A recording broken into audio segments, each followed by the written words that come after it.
Շատ լավ։ Առակաց 14:30 հիմա կապացուցեմ սա խոսքից։ Հանդարտ եւ անխռով միտքը եւ սիրտը կյանք եւ առողջություն են մարմնին։ Այն ինչ ես ասում եմ։ Բայց մենք կարդում ենք սա եւ նույնիսկ չենք կիրառում մեր կյանքում, սա պարզապես գեղեցիկ սուրբ գրային խոսք է։ Բայց ինչ կլինի, եթե կիրառենք սա մեր կյանքում։ Դուք ունեք հանդարտ եւ անխռով միտք եւ սիրտ, որքան ժամանակ եք անցկացնում բարկության մեջ։ Որքան չներում ունեք ձեր կյանքում։ Որքան եք շտապում, որքան լարվածություն ունեք։ Որքան ժամանակ եք հատկացնում այն բանին, ինչը որևէ պտուղ չի բերում ձեր կյանքում, մինչդեռ կարող եք դադարեցնել դա եւ ավելի շատ ժամանակ հատկացնել ինքներդ ձեզ։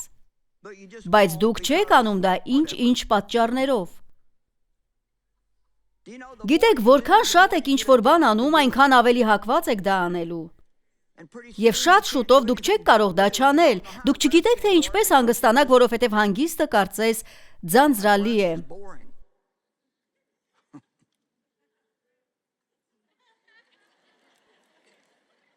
Հանդարտ եւ անխռով միտքը եւ սիրտը կյանք եւ առողջություն են մարմնին, բայց նախանձը, խանդը եւ զայրույթը, ինչը բարկությունն է, փտություն են ոսկորներին։